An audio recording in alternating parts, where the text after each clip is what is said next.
तो अब हम बात करने वाले हैं राजा दीपचंद के बारे में। इससे पहले जो हमने कल्याण चंद चतुर्थ पढ़े थे उनके बारे में मैंने आपसे बताया था कि उनके बड़े दो काम बड़े महत्वपूर्ण है कि उसने अपने पुत्र दीपचंद का जो संरक्षक नियुक्त किया था वो शिवदेव जोशी को किया था। तो सबसे पहली बात आप यहाँ से समझेंगे कि इसका संरक्षक शिवदेव जोशी था, जिस कारण शिवदेव जोशी को कुमाऊं का बैरम खां भी कहते हैं। ठीक है, आगे बढ़ते हैं। इसके समय में पानीपत का तीसरा युद्ध हुआ और इसने मुगलों की सहायता के लिए एक सैन्य टुकड़ी भेजी थी। इसके समय में दो सैन्य टुकड़ी मतलब दो बार युद्ध होते हैं। कमाडोंड का युद्ध है, एक जो है पानीपत के तीसरे युद्ध में सहायता करते हैं मुगलों की। तो दोनों में इसको पता नहीं रहता कि सेना गई है। ये सारे के सारे काम जो देखता है वो शिवदेव जोशी देखता है। ये मतलब राजा से नहीं पूछता है, जिस कारण आप याद रखेंगे यहाँ पर आपको देखना है कि हैमिल्टन ने दीपचंद को गूंगा राजा कहा है, गूंगा राजा जो है संबोधित किया है इसको। ठीक है ना, तो ये इसी कारण हुआ था।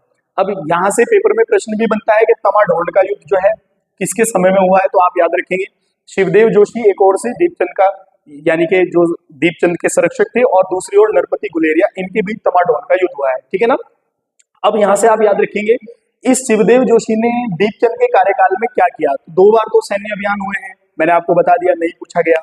उसके बाद इसने क्या किया कि इसका पुत्र था, शिवदेव जोशी का पुत्र था जिसका नाम था हर्षदेव जोशी। आप इन दो नामों को बहुत ही ध्यान से याद रखेंगे, यही परिवर्तन है कुमाऊं के इतिहास में कि शिवदेव जोशी के जो पुत्र थे हर्षदेव जोशी, यहां से ध्यान से रखेंगे आप। अब इस हर्षदेव जोशी को कुछ उपाधियां दी गई हैं, वो आपने याद रखनी है।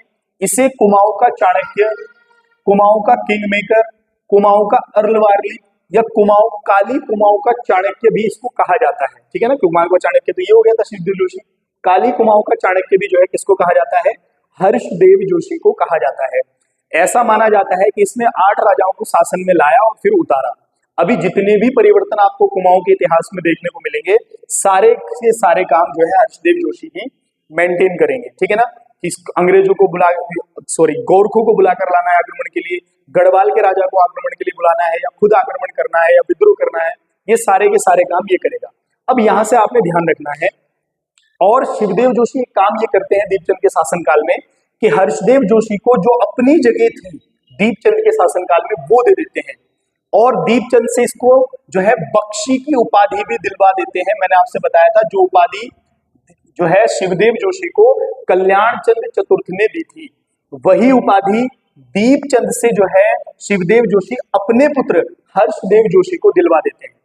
अब यहां से आप ये ध्यान रखना है कि राज्य की पूरी जनता जो है वो दीपचंद और शिवदेव जोशी के विरुद्ध हो जाती है। उसका कारण ये है कि एक तो ये मुस्लिमों से संधि करता था, मुस्लिमों से संधि की इसने सहायता की, दूसरे ये राज दरबार में अपनी मनमानी चलाने लगा, जिस कारण इसके विरुद्ध प्रजा हो गई। अब यहां से आप ध्यान रखेंगे, अब ये जो दीपचंद था इसका एक भाई था जिसका नाम है मोहनचंद। इसने क्या किया, विद्रोह कर दिया, विद्रोह करके जो है दीपचंद को गद्दी से हटा दिया और हर्षदेव जोशी को जेल में बंद कर दिया। ये आप ध्यान रखेंगे, यहां से हर्षदेव जोशी को बंदी बना लिया, दीपचंद को गद्दी से हटाया और गद्दी पर स्वयं बैठ गया, क्योंकि सहयोग भी मिला इसको, क्योंकि लोग इसके विरुद्ध हो गए थे दीपचंद के, है ना। अब ये क्या हुआ कि मोहनचंद गद्दी पर बैठे हैं और यहां से आप याद रखेंगे मोहनचंद चंद्रवंश का ऐसा राजा है जो 2 बार गद्दी पर बैठेगा। अभी पहली बार तो बैठ गया है 1777 में, अब कब बैठेगा वो हम बात करेंगे। पहले यहां से ध्यान से सुनेंगे, जब मोहनचंद गद्दी पर बैठते हैं 1777 से और 79 तक जो है शासन करते हैं। सबसे पहला काम बात याद रखेंगे दीपचंद का भाई था।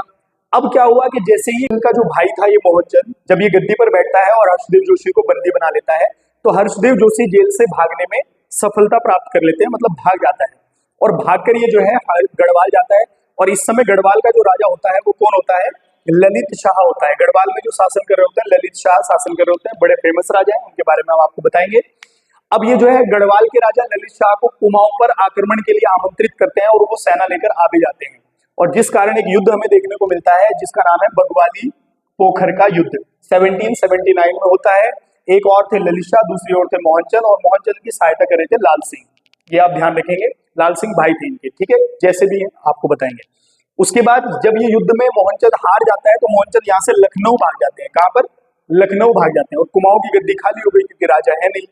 तो ललित शाह अपने पुत्र प्रद्युमन शाह को कुमाऊं की गद्दी पर बैठा देते हैं, और कुमाऊं की गद्दी पर जब जो है प्रद्युमन शाह बैठते हैं तो प्रद्युमन शाह स्वयं को दीपचंद का दत्तक पुत्र बताते हैं कि मैं दीपचंद का दत्तक पुत्र हूं, और प्रद्युमन चंद के नाम से कुमाऊं की गद्दी पर बैठते हैं। अब ललित शाह यहाँ से वापस चले जाते हैं और ये 1779 से लेकर प्रद्युमन शाह 1786 तक जो है कुमाऊं की गद्दी पर विराजमान रहते हैं। फिर उसके बाद ये श्रीनगर गढ़वाल वापस चले जाते हैं क्योंकि ललित शाह की मृत्यु हो चुकी होती है। फिर क्या घटनाएं थी वो आपको बताएंगे। लेकिन जब प्रद्युमन शाह गद्दी पर बैठते हैं तो ये हर्षदेव जोशी को ही अपना मंत्री नियुक्त करते हैं और यही तो ये चाह रहे थे।